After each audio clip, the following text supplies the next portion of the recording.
আসসালামু আলাইকুম। কক্সবাজারের এলিট ম্যারাথন এটাতে যোগ দেওয়ার জন্য আমরা ঢাকা থেকে চলে আসলাম।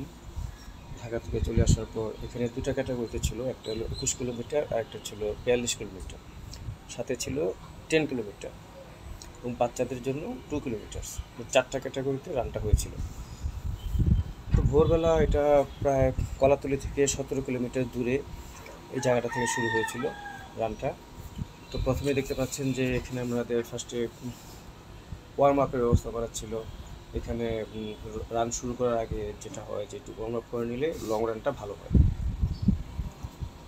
ওয়ার্ম আপের একটা পর্যায়ে যখন আমরা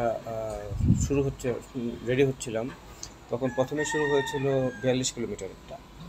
42 কিলোমিটারটা রেডি করার পর 42 কিলোমিটার চালু হয় হলো আপনার 6টায়, আর 6:30টার সময় শুরু হয় হলো 21 কিলোমিটার। তো আমরা এখন 42 কিলোমিটারের জন্য অপেক্ষা করছি। 42 কিলোমিটার রানার বোর্ড প্রস্তুত, কাউন্টডাউন শুরু হয়ে গিয়েছে। শুরু হয়ে গেল 42 কিলোমিটার। 42 কিলোমিটার রানারগঞ্জ যাচ্ছে।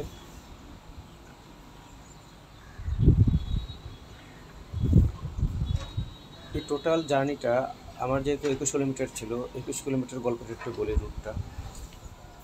প্রথম 5 কিলোমিটার আমরা গিয়েছি হলো একদম বিচের পাশ দিয়ে, তারপর 2.5 কিলোমিটার রোডের উপর দিয়ে, এরপর 2.5 কিলোমিটার আবার বিচ দিয়ে।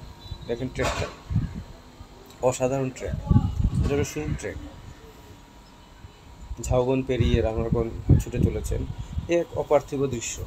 শুধুমাত্র রানের জন্যই রান না, এই যে আমার লাইফে ফার্স্ট এইভাবে বিচে দৌড়ানো। বিচে আমরা অনেকে দৌড়াই, কক্সবাজার আসলে সবাই বিচে টুকটাক দৌড়ানো হয়ে থাকে, কিন্তু দল ভেদে এইভাবে 21 কিলোমিটার দৌড়ানো, এটা আসলে আমার লাইফের একটা বড় ধরনের অংশ হিসেবে থাকলো আর কি। আমরা দেখতে পাচ্ছি সারিবদ্ধভাবে রানারগঞ্জ চলে যাচ্ছে।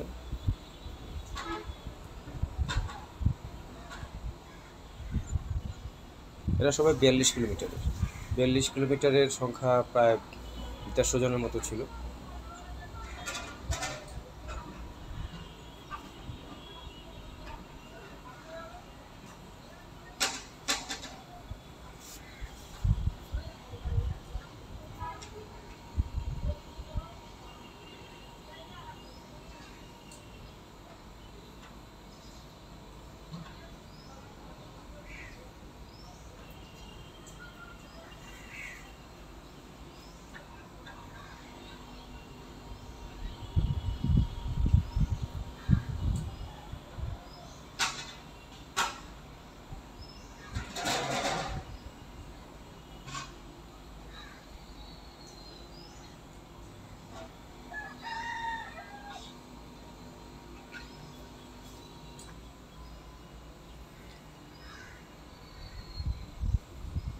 বিয়াল্লিশ কিলোমিটার পারের পর শুরু হলো আমাদের যাত্রা।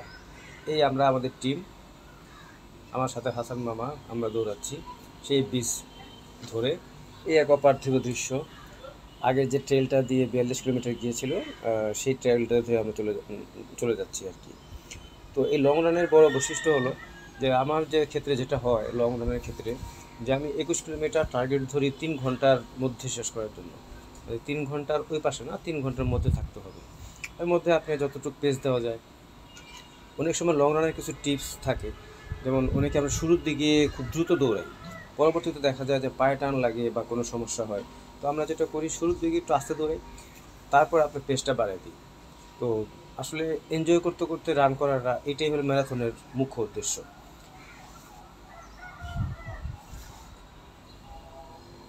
তো বিচের পাশ ঘেঁষে এইভাবে দৌড়ানোটা আসলে একটা অপার্থিব দৃশ্য। এটা আসলে বলে বোঝানো যাবে না বা ছবি দেখে বোঝানো যাবে না। সাগরের যে ঢেউটা আছে, ওই ঢেউটার যে গর্জন, ওই গর্জনকে পাশে রেখে আপনার এত লম্বা রান, এটা আমার লাইফে আমি দিই। This is the first. এখন ওই যে বলেছিলাম একটু আগে যে কিছু পথ উঠতে হবে 2.5 কিলোমিটারের মতো রোডে, মেরিন ড্রাইভ ধরে। মেরিন ড্রাইভের যে রোডটা আছে সেই বেওয়াচের পাশ দিয়ে এইটা যাচ্ছি আমরা। বালুতে যে সমস্যাটা হয়েছিল, বালুতে আমাদের পেস কমে গিয়েছিল, কারণ আপনারা জানেন যে বালুতে আসলে খুব বেশি বার ইয়ে করে যায় না, প্রেশার দেওয়া যায় না। তো আমরা মোটামুটিভাবে এই জায়গাটা যে রোডটা পেয়েছিলাম প্রায় 2.5 কিলোমিটার, এখানে পেসটা একটু বাড়িয়ে দিয়েছিলাম।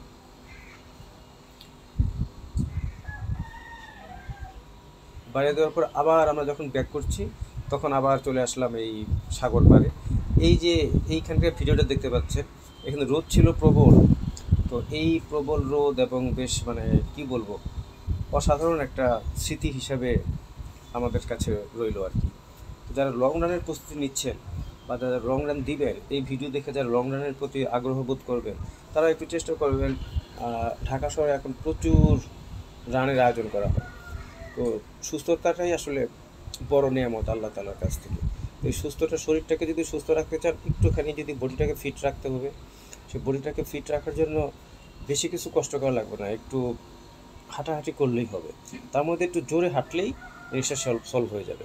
এখন দেখাচ্ছে আপনাদেরকে সন্ধ্যার দৃশ্য। তো আমরা কালকের এই সন্ধ্যাতে রান শেষ করার পরে বিচে গেলাম। তো সূর্যোদয় যখন দেখেছি, সূর্যাস্তও আপনাদের দেখিয়ে দিচ্ছি। সো এখানে যেটা হলো, রদ দেখা হলো, কলা বেচা হলো। ভালো থাকবেন সবাই, সুস্থ